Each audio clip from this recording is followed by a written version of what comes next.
see how to link Git with the Visual Studio. This is Visual Studio. You can install it, and once you open, you can click here. It's called a source controller. So source controller only you have to link to the Git. So here you can give clone repository and clone from remote. So here you have two repos. One is Python Scikit and this is the Python project. So if I want to do Python project, just click here. So make sure that you see the previous video and create a repo with your ID. So once you do that, you want to. So this is I have created an empty folder. Select this folder and keep it as a selected destination. See this will be cloned.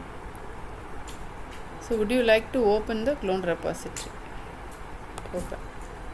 If you give open, so this is the project space which we got for creating. So here we created a readme while creating the repo. So that repo we are getting here.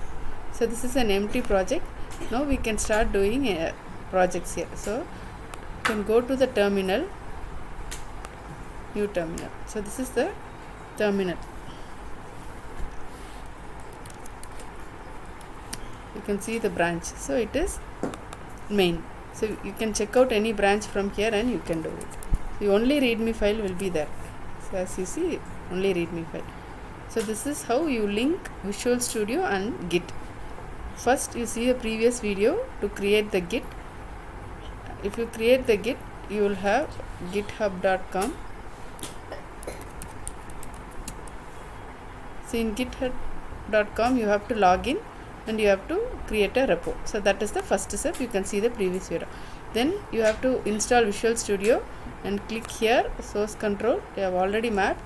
If it is not mapped, then you have to click the clone button and it will clone the repo and select a directory. So this is what.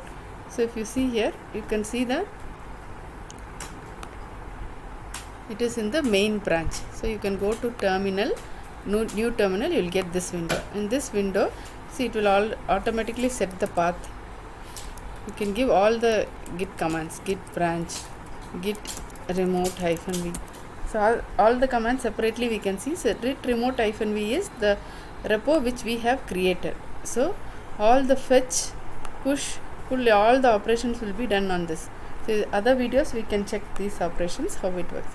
So this is how, before starting any project, make sure you create a git repo as well as link this with the Visual Studio so that you can learn coding. We can try to learn Python and Golang with this.